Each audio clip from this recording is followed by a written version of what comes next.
رہی ہے یہ صدا یا حسین، تجھ کو لعینوں نے ستایا حسین، یا حسین، یا حسین، یا حسین، شب و روز کا پیاسا حسین، شب و روز کا پیاسا حسین، دشت بلا میں تجھے مارا حسین۔ قاسم جو گرے گھوڑے سے تھا موت کا پہرا، قاسم جو گرے گھوڑے سے تھا موت کا پہرا، تھا خون میں ڈوبا ہوا وہ چاند سا چہرہ، چھلنی تھا بدن تیروں سے ہر زخم تھا گہرا، خون سر سے بہا بن گیا ایک لڑیوں کا صحرا، اس طرح لرزتا ہوا لاشا نہیں دیکھا، اس شان کا کوئی کبھی دولہا نہیں دیکھا، ہر جوڑ تھا ٹوٹا ہوا، ہر بند جدا تھا، بازو ہے یہ وہ جس پہ تعویذ بندہ تھا، ارے کچلا ہوا سینہ تھا، لہو سر سے بہا تھا، اس پھول سے بچے پہ عجب ظلم ہوا تھا، یہ وزن تھا ٹاپوں کا وہی ٹوٹ گئی تھی، سب پسلیاں سینے میں کہیں ٹوٹ گئی تھی، میدان میں مدد کے لیے چلاتے تھے قاسم، جاتے تھے ادھر اور ادھر آتے تھے قاسم، دم اٹکا تھا اور چین نہیں پاتے تھے قاسم، لگتی تھی جو ٹاپے تو تڑپ جاتے تھے قاسم، ارے گھوڑوں سے کچل جانے کی زحمت نہ دکھائے، اللہ کسی کو یہ مصیبت نہ دکھائے، شہ خاک پہ بھائی کا پسر ڈھونڈ رہے ہیں، میدان میں وہ لاشا ہے کہاں ڈھونڈ رہے ہیں، ارے آنکھوں میں اندھیرا ہے مگر ڈھونڈ رہے ہیں، پھر بھائی کا ہر لخت جگر ڈھونڈ رہے ہیں، تبرا کے وہی گرتے ہیں، گش آتا ہے شہ کو، جب جسم کا ٹکڑا کوئی مل جاتا ہے شہ کو، شبیر نے جس کو کبھی گودی میں سلایا، ہاتھوں کو بھی چوما کبھی سینے سے لگایا، ارے تقدیر نے یہ آج عجب وقت دکھایا، لاشا اسی بچے کا ہے چادر میں اٹھایا، تھامے ہوئے قول حسن خستہ جگر ہے، آزا کی یہ گٹھڑی نہیں بیوہ کا پسر ہے، سہ لیتے ہیں کچھ درد بتائے نہیں جاتے، لاشیں کبھی حصوں میں اٹھائے نہیں جاتے، گر گر شاہردہ اپنی بچھائے نہیں جاتے، ٹکڑے کبھی قاسم کے اٹھائے نہیں جاتے. چادر کو جو تھامے ہوئے عباس کھڑے ہیں, سجاد سہارے کے لیے پاس کھڑے ہیں. کیا حال ہے لاشے کا بتایا نہیں جاتا, شبیر سے صدمہ یہ اٹھایا نہیں جاتا. ارے گہرا ہے بہت زخم چھپایا نہیں جاتا, خیمے کی طرف بڑھتے ہیں جایا نہیں جاتا. اس غم کا کہاں بار اٹھا پائے گی بیوہ, جب لاش پہ سر دیکھے گی مر جائے گی بیوہ. ارے دل اپنا سنبھالا کبھی چادر کو سنبھالا, خیمے کی طرف چلنے لگے سید والا. تاریک ہوا جاتا تھا آنکھوں کا اجالا, چادر میں بندھی لاش کو جب سامنے ڈالا.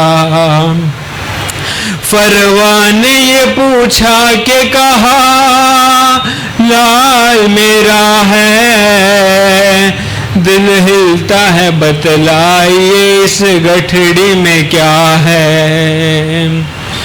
گٹھڑی جو کھلی حشر بپا ہو گیا ہر سو, ٹکڑے تھا بدن لاش کا اور خوں بھر گیسو. ارے ٹاپوں کے نشان سینے میں اور آنکھوں میں آنسو,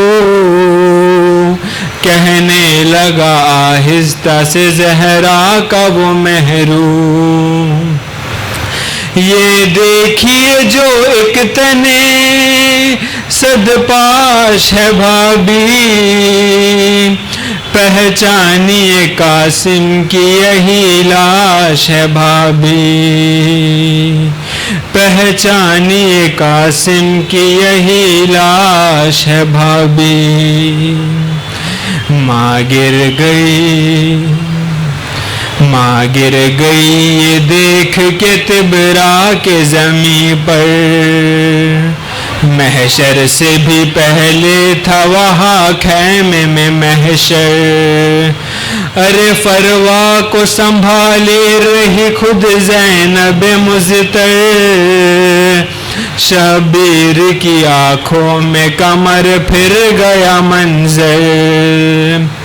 لرزش تھی ہر ایک ٹکڑے میں کچلا ہوا تن تھا,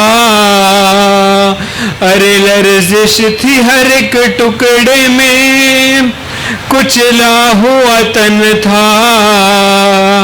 شبر کا کلیجہ تھا کہ قاسم کا بدن تھا, شبر کا کلیجہ تھا کہ قاسم کا بدن تھا. بر محمد و آل محمد صلوات.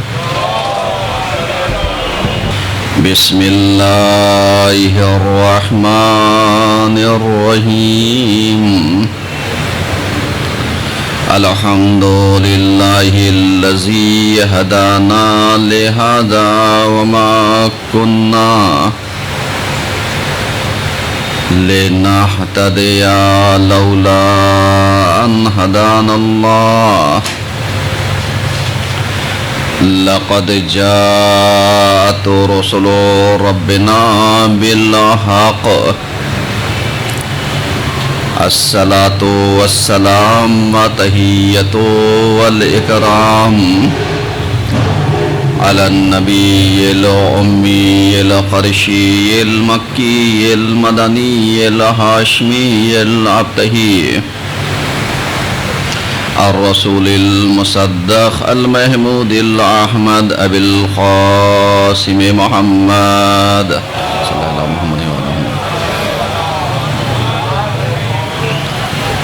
وعلى آل بيت الطيبين الطاهرين المعصومين المظلومين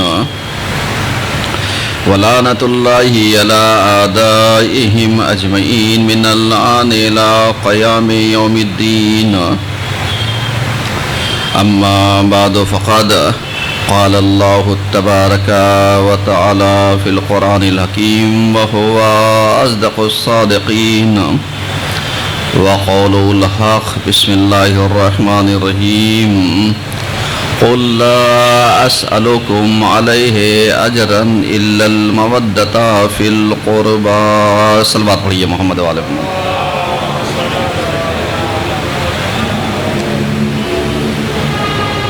عزیزان گرامی، ہم نے سورۃ الشورى کی آیت نمبر 23 آپ کے سامنے پڑھی ہے اور مسلسل اسی آیت کی تلاوت کا شرف مل رہا ہے، اور یہ آیت ہمارے موضوع کے مطابق ہے، اور یہاں کے عشرے کا عنوان ہے عزاداری محبت و مودت کا پیغام دیتی ہے. اس موضوع پر گفتگو چل رہی ہے، اور آج اس سلسلے کی 6ٹھی مجلس ہے. 5 محرم ہے اور 6ٹھی مجلس ہے. اب اگر آپ نے ملاحظہ کیا ہو اور دیکھا ہو تو یہ عزاداری جو ہمیں محبت کے ذریعے مودت تک پہنچاتی ہے، اس سفر کو بآسانی ہم نے کوشش کی ہے کہ آپ تک مفہوم کو پہنچا سکیں، کیونکہ جب ہماری گفتگو اگر ذہنوں کو قریب کرے گی، بیان بچوں اور نوجوانوں کے سمجھ میں آئے گا، تب ان کا مائنڈ اس چیز کی طرف میک اپ ہوگا کہ ہمیں عزاداری کے لیے کیا کرنا چاہیے اور کون کون سے طریقے ہیں جو ہم عزا کو اپنا کر کے مودت تک کے سفر کو طے کر سکتے ہیں. یہی وجہ ہے کہ اگر آپ نے ملاحظہ کیا ہو تو ڈے بائی ڈے ہم نے مختلف دیدگاہوں کے ذریعے جو آپ تک میسیجز دینے کی کوشش کی ہے وہ یہی ہے کہ ہم جب تک عزا کو سمجھیں گے نہیں، کیونکہ عزا کا مطلب صرف گریہ و بکا رونا نہیں ہے کہ ہم خالی یہ سوچ لیں کہ ہم مجلس میں آئے ہیں تو خالی رونا ہے. نہیں، مجلس ایک ذریعہ ہے، عزا ایک ذریعہ ہے، حسین پر گریہ ایک ذریعہ ہے، حسین کے لیے رونا یہ ایک ذریعہ ہے. کس چیز کے لیے؟ مقصد تک پہنچنے کے لیے. اگر ہم مقصد کو پیش نظر رکھیں گے تو ہم بآسانی عزا کے ذریعے، عزاداری کے ذریعے یہ جتنی بھی چیزیں عزا کے اسلوب کو آراستہ کرتی ہیں، جتنی بھی چیزیں عزا میں استعمال ہوتی ہیں، ان چیزوں کو دیکھ کر کے ہمارے اندر محبت کا جذبہ پیدا ہوگا. اور جب محبت کا جذبہ پیدا ہوگا تو ظاہر سی بات ہے لگاؤ بھی ہوگا، انسیت بھی ہوگی، محبت بھی ہوگی، جانثاری اور فداکاری کا جذبہ بھی پیدا ہوگا. لیکن اگر عزا کے اسباب جو ہیں یہ ہم سے وہ کیفیت اور کنڈیشن جو ہونی چاہیے وہ نہ بن سکے تو کیا محبت پیدا ہوگی؟ ابھی جیسے ایک انسان کا مقصد صرف یہ ہو کہ ہم مجلس میں جائیں گے تاکہ اچھا تبرک ملے گا، تو اب اس کے آنے کا مطلب کیا ہو گیا، مقصد کیا ہو گیا، اس کے جو آنے کا ہدف اور ٹارگیٹ ہے وہ کیا ہے، یعنی ایک اچھا تبرک۔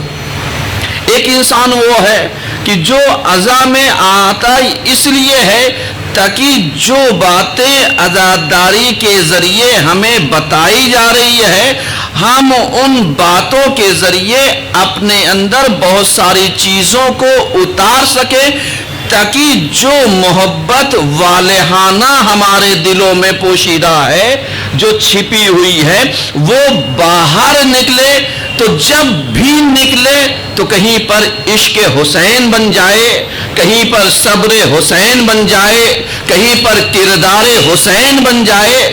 کیوں؟ اس لیے کہ اس کے آج دکھانے کی اور بتانے کی ضرورت ہے، اور جب ہم اس کے عادی ہوتے چلے جائیں گے تو یہی محبت جو ہمارے دل میں تھی وہ مودت تک پہنچنا شروع ہو جائے گی، اور جیسے ہی یہ مودت کے مراحل میں داخل ہوگی تو اب ذہن ہمارا ہے لیکن ہمارا نہیں ہوگا، دل ہمارا ہے ہمارا نہیں ہوگا، فکر ہماری ہے وہ فکر ہماری نہیں ہوگی، یہ وجود ہمارا ہے لیکن ہمارا نہیں ہوگا۔ کیوں؟ اس لیے کہ ہم نے سب کو کنورٹ کر دیا محبت سے مودت تک میں، تو اب اللہ کہے گا جب تو نے اپنے نفس کو اتنا پاکیزہ بنا لیا ہے تو بتا تیری قیمت کیا ہے۔ غور کر رہے ہیں؟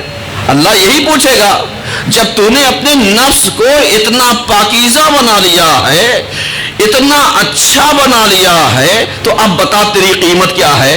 اب آپ ذرا سا بتائیے وہ افراد جو کہتے ہیں مجھے جنت چاہیے، مجھے یہ چاہیے، مجھے یہ چاہیے، عزیزان جنت جو عزا کے بدلے میں اگر ہم چاہتے ہیں تو مقصد بڑا ہے، جنت چھوٹی ہے۔ سمجھیے گا، مقصد بڑا ہے اور جنت چھوٹی ہے، لیکن اگر ہم اسی کی جگہ پر یہ کہیں مولا جہاں آپ رہیں گے، جہاں آپ کا وجود رہے گا وہاں پر میں رہوں گا، جہاں پر آپ کے ساتھی رہیں گے وہاں پر میں رہوں گا، تو اب ایمانداری سے بتائیے اس عزا کے مقابلے میں ہم نے مانگا کیا؟ ہم یہی سوچیں گے جو ہم حسین کو یاد کر رہے ہیں، محبت کا ذکر کر رہے ہیں، الفت کا ذکر کر رہے ہیں، انسیت کا ذکر کر رہے ہیں، اپنے لگاؤ کو ہم بتلا رہے ہیں اور اظہار کر رہے ہیں کہ ہم حسین سے کتنی محبت کرتے ہیں اور ان کی یاد منا رہے ہیں، کہیں ادا کے ذریعے ہے، کہیں ماتم کے ذریعے ہے، کہیں پر ہم یعنی ادا کے اسباب جو ہیں ان کے ذریعے ہے، کہیں گریو بکا کے ذریعے ہے، کہیں احترام کے ذریعے ہے، کہیں کسی کو صحیح راستے پر بتا دینے کے ذریعے ہے، کہیں کسی کی ہمدردی اور رحم دلی کے ذریعے ہے، تو کہیں نہ کہیں یہ جو میسیجز جاتے ہیں تو اب ایسا ہوگا۔ یہی وجہ تھی کہ جن کو حسین نے سلیکٹ کر لیا تھا اور جن کا سلیکشن ہو چکا تھا انہیں حسین نے مرنے سے پہلے مقام دکھلا دیا تھا۔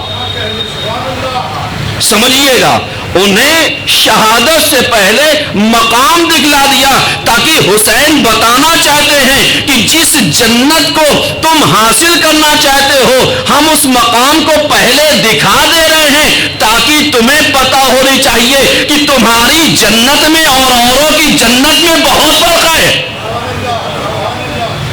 سمجھیے گا، کیوں؟ اس لیے کہ جو تم اب جان دے رہے ہو، فدائی بن رہے ہو، جو جانثاری کر رہے ہو، اس میں اور وہ لوگ کی جو ہم سے محبت کرتے ہیں ان دونوں میں زمین آسمان کا فرق ہے، لہذا ہماری جنتوں کی گارنٹی نہیں ہوتی ہے، لیکن حسین نے جب محبت مودت تک یقینی مراحل تک پہنچ گئی تو گارنٹی دے کر کے بتایا اب تم چاہو تو جان دو یا نہ دو، گارنٹی میں لیتا ہوں۔ سمجھ سمجھ رہے ہیں؟ یعنی حسین بتلانا کیا چاہتے ہیں کہ دیکھو ہم تمہیں جہاں تک لانا چاہ رہے تھے، تمہاری فکروں کو، تمہاری تھنکنگ کو، تمہارے تفکرات کو، تمہارے تخیلات کو، تمہاری سوچ کو جہاں تک ہمیں ڈیولپ کرنا تھا وہاں تک ہم لے کر کے آئے۔ اب یہاں سے اگر ہم تم سے کہیں گے بھی چلے جاؤ تو یہ جانثار کہیں گے ہم جا کیسے سکتے ہیں؟ سمجھ رہے ہیں؟ یہ جانثار کہیں گے ہم جا کیسے سکتے ہیں؟ تو اب سمجھ میں آیا کہ جو عشق حسین، محبت حسین پہلے پائی جا رہی تھی، حسین نے امتحان لے کر کے بتلا دیا کہ دیکھو ہم تمہاری محبت کو مودت میں کنورٹ کر دیں گے اور اس کے بعد تمہیں بہترین ساتھی ہونے کا خطاب بھی دے دیں گے۔ سمجھ رہے ہیں؟ اور اگر آج کے نوجوانوں کے ذہنوں کے مطابق ایک جملہ کہہ دوں تو حسین شاید بتلانا چاہیں کہ دیکھو میں بہترین اصحاب ہونے کا ایوارڈ دے دوں گا، اور اس کے بعد اگر حسین کہیں جیسے اصحاب مجھے ملے، نہ نانا کو ملے، نہ بابا کو ملے، نہ بھیا کو ملے، یعنی اب حسین کنڈیشن کو بتلا رہے ہیں اور کلیئر کر رہے ہیں کہ دیکھو ہمارے نانا کے زمانے میں بہت سارے افراد ایسے تھے جو بیٹھتے تو پاس میں تھے لیکن نانا کے تھے نہیں۔ بہت سارے افراد ہمارے بابا کے پاس آتے جاتے رہتے تھے لیکن ایک درود پڑھیے سب مل کر کے۔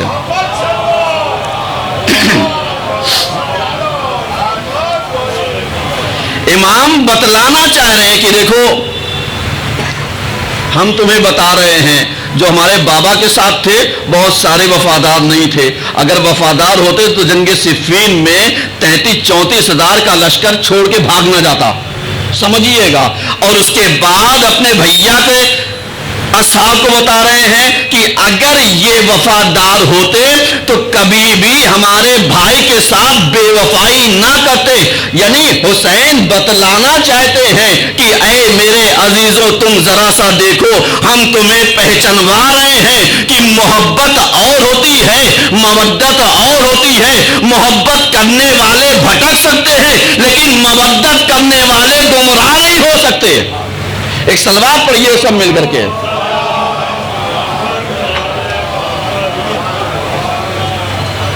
غور کر رہے ہیں؟ آج ہماری ذمہ داری کیا ہے؟ ہماری ذمہ داری یہ ہے کہ یہ عشق کا جو کاروان ہے یہ مودت میں ہمیں کنورٹ کرنے کی ضرورت ہے، بدلنے کی ضرورت ہے، تاکہ جیسے ایک ایوارڈ حسین نے کربلا میں خطاب کے ذریعے دیا تھا، ایسے ہی کل جب ہم میدان محشر میں جائیں تو یہ نہ کہا جائے یہ خالی حسین کے چاہنے والے ہیں، بلکہ یہ کہا جائے کہ دیکھو جانثار حسین یہ ہے۔ تب پتہ چلے گا کہ محبت مودت میں کیسے کنورٹ ہوتی ہے، اس لیے کہ جنت میں جانا کمال نہیں ہے میرے عزیزوں، پھر کہہ رہا ہوں جنت میں جانا کمال نہیں ہے۔ میں ہمیشہ ایک مثال دیتا ہوں، جیسے بہت سارے لوگ مجھ سے سوال کرتے ہیں کہ مولانا صاحب عزاداری کے اوپر جو روئے رولائے رونے جیسی صورت بنائے جنت واجب؟ میں نے کہا بالکل واجب، حدیث ہے کوئی شک نہیں۔ کہا پھر مولانا ایک تو وہ انسان جو زندگی بھر اچھے کام نہ کرے خالی روئے رولائے صورت بنائے تو جنت واجب؟ میں نے کہا بالکل واجب۔ کہا پھر تو ہمیں اچھے کام کرنے نہیں چاہیے، پھر تو ہمیں نمازیں نہیں پڑھنی چاہیے، پھر تو ہمیں خمس و زکوٰۃ و خیرات نہیں نکالنا چاہیے۔ ہم نے کہا کوئی بات نہیں، آپ یہ بتائیے ہندوستان کے کس علاقے میں رہتے ہیں؟ کہا صاحب، میں مثال دے رہا ہوں صرف، کہا صاحب بامبے میں رہتا ہوں۔ میں نے کہاں پر رہتے ہیں؟ کہا صاحب یہ میں اندھیری میں رہتا ہوں۔ میں نے کہا ٹھیک ہے اندھیری میں رہتے ہیں، کہاں پر رہتے ہیں؟ کہیں گے صاحب جو ایک کریم ایریا ہے، پوش ایریا ہے، میں وہاں رہتا ہوں۔ میں نے کہا بقیہ؟ کہا کچھ جھوپڑ پٹی میں رہتے ہیں۔ میں نے کہا بقیہ؟ کہا کچھ پلیٹ فارم پر رہتے ہیں، میں نے کہا بقیہ، کہا کچھ معلوم لیا روڈوں کے کنارے رہتے ہیں، میں نے کہا بقیہ، کہا کچھ لوگ اپنی گاڑیوں پر سو جاتے ہیں، میں نے کہا بقیہ، کہا کچھ لوگ ایسے ہی کبھی یہاں کبھی وہاں کبھی وہاں، میں نے کہا بتائیے یہ رہ کہاں رہے ہیں؟ بولیے ذرا سا، رہ کہاں رہے ہیں؟ کہا بامبے میں، کہا بس جنت میں بھی ایسے ہی فرق ہوگا، رہیں گے جنت میں لیکن مراتب کا فرق رہے گا، جس کا اعمال جیسا رہے گا ویسے مراتب اس کو ملتے جائیں گے۔ ایک صلوات پڑھیے سب مل کر کے۔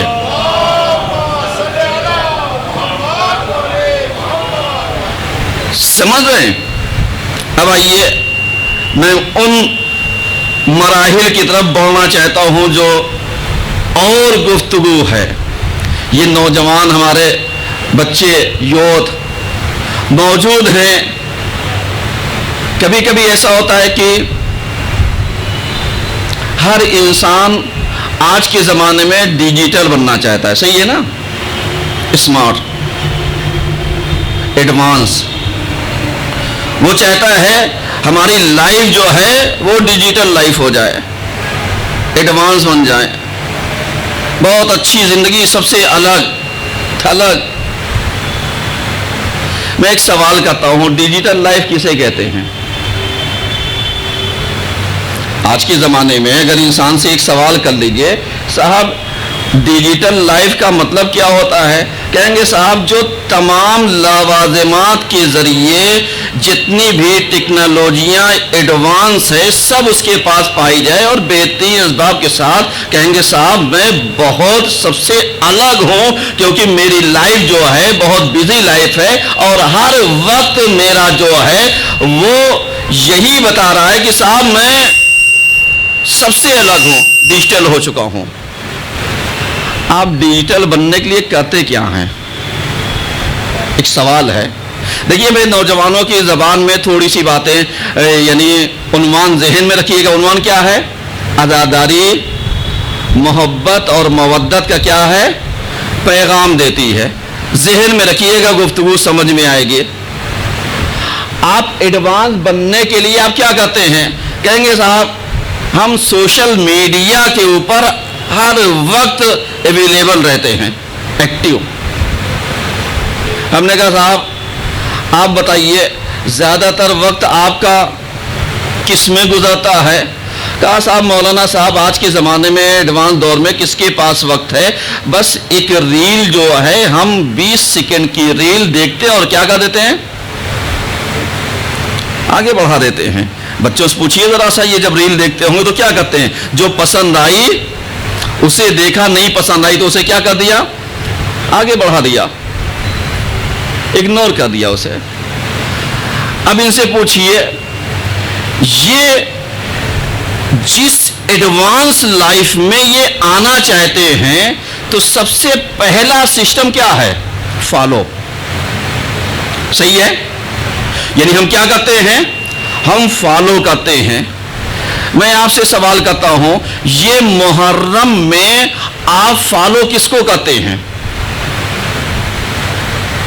اہل بیت کو، جانثاروں کو، حسین کے 72 ساتھیوں کو، انہی کو تو نا؟ اب ایک سوال اور، جب ہم فالو کرتے ہیں تو کرتے کیا ہیں؟ تو آپ کہیں گے مولانا صاحب جس کو ہم فالو کرتے ہیں اس کا طور طریقہ جو ہے وہ ہم اپناتے ہیں۔ کہیں لباس ہے، کہیں اس کی ایکٹنگیں ہیں، کہیں اس کے بول ہیں، کہیں اس کے ڈائلاگ ہیں، کہیں اس کے ساری ادائیں ہیں، ہم اس کو کیا کرتے ہیں؟ اپناتے ہیں اور کہیں نہ کہیں کاپی کرتے ہیں، کہیں نہ کہیں پیسٹ کرتے ہیں، کہیں نہ کہیں اس کو یوز کرتے ہیں، کہیں نہ کہیں اس کو بہترین پرفارمنس میں استعمال کرتے ہیں کہ صاحب آپ دیکھیے کہ ہم بہت ڈیجیٹل ہو رہے ہیں۔ تو جب آپ فالو کرتے ہیں تو اب جو بھی آپ کا چہیتا ہو، چاہے کرکٹر ہو چاہے کوئی بھی ہو، میں مثالوں میں نہیں جانا چاہتا، آپ اس کو فالو کرتے ہیں، کہیں اس کے فیشن میں لباس پہن لیں گے، کہیں اس کے فیشن اور طور طریقے کا جوتا پہن لیں گے، کہیں اس کے چلنے کی ایکٹنگ اپنا لیں گے، کہیں اس کے چلنے اور بولنے پر ڈائلاگ کرنے کے ایکٹنگ اپنا لیں گے، طریقہ اپنا لیں گے۔ اب میں آپ سے کہتا ہوں کہ ہمارے پاس تو اللہ نے کم سے کم 72 تو دیے ہیں، اگر 72 کو نہ اپنا پاؤ تو 14 کو اپنا لو، 14 کو اپنا لو، 14 کو نہیں وہ کر سکتے 12 کو اپنا لو، 12 کو نہیں 5 کو، ہے یا نہیں ہے؟ کیونکہ جب یہ سمٹے گا تو اس کی ویلیو کچھ اور ہے، لیکن جیسے ہی یہ بڑھے گا تو اس کی ویلیو کچھ اور ہے۔ اب اس کے بعد ایک سوال یہی نوجوان بچوں سے، یہ بچے بتائیں کہ جب آپ کسی کو فالو کرتے ہیں تو آپ کرتے کیا ہیں؟ تو کہیں گے صاحب ہم لائک کرتے ہیں۔ لائک پر جب ہم کلک کرتے ہیں تو لائک کا مطلب کیا؟ بس یعنی ہم نے پوائنٹ دے دیا صاحب ہم آپ کے اس کام کو پسند کرتے ہیں۔ تو اب خالی لائک کر لینے سے میسج پہنچ جاتا ہے؟ کہیں گے نہیں صاحب، اتنے لوگوں نے ویو کیا ہے اور ویوز اتنے ہیں اور اتنے لوگوں نے لائک کیا ہے، وہ پتا چل جائے گا کون کون، بس ایک کلک ہو جائے گی کہ اتنوں نے لائک کیا۔ اب میں آپ سے سوال کرتا ہوں کہ آپ کمنٹ کب کرتے ہیں؟ تو آپ کہیں گے مولانا جب کوئی بات دل کو چھو جاتی ہے تو ہم کمنٹ کرتے ہیں کہ یہ اچھا ہے یا برا ہے۔ اب میں سوال کرتا ہوں ذرا سا بتا دو عزاداری کیسی لگتی ہے؟ عزاداری کو لائک کرتے ہو یا کمنٹ بھی کرتے ہو؟ کمنٹ کا مطلب یہ ہوا جو سنا ہے جا کر کے گھر والوں کو بتانا کہ آج یہ بات بہت اچھی لگی، سمجھیے گا یہ بات بہت اچھی لگی۔ اور خالی کمنٹ کر لینا کافی نہیں ہے، اس لیے کہ جب آپ کسی پوسٹ کو شیئر کرتے ہو، یعنی اس کا مطلب یہ ہو گیا کہ اب شیئر کرنے کا مطلب یہ ہو گیا کہ ہم بہت زیادہ 90% چاہتے ہیں، اسی لیے تو ہم نے شیئر کیا تاکہ جو چیز میں نے دیکھی میرے دوست بھی دیکھیں، فلاں کے دوست بھی دیکھیں، یہ چیز وائرل ہو جائے۔ اب میں بتلانا چاہتا ہوں کہ جب ہم نے کمنٹ کر لیا تو اب جو کچھ ہم نے سیکھا ہے اپنے دوستوں کو بھی بتائیں کہ آج مولانا صاحب نے یہ بات پڑھی تھی، یہ بتایا تھا، یہ اچھا پڑھا، یہ سمجھ میں آیا۔ کیونکہ جب شیئرنگ کر دو گے تو نتیجہ یہ ہو جائے گا کہ تمہیں بھی استعمال کرنے کا موقع ملے گا، دوست کو بھی فائدہ ملے گا۔ سلوات پڑھیے سب مل کر کے۔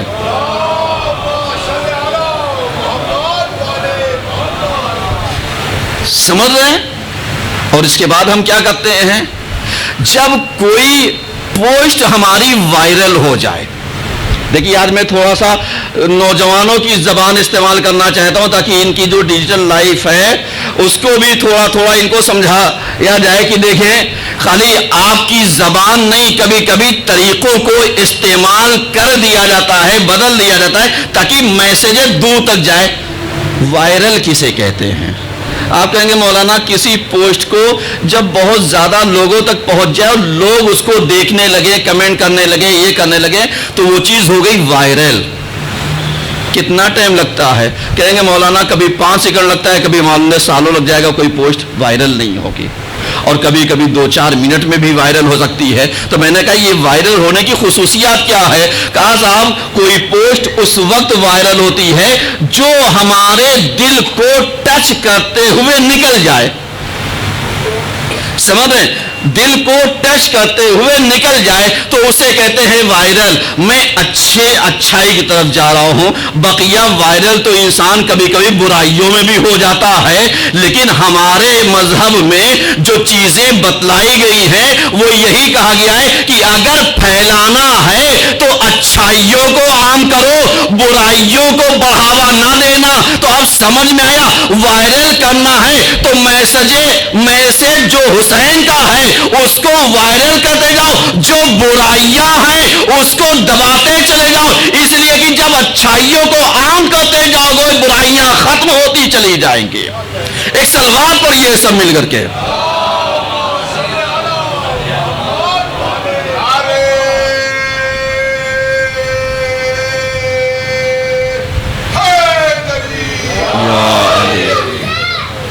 بیک یا حسین۔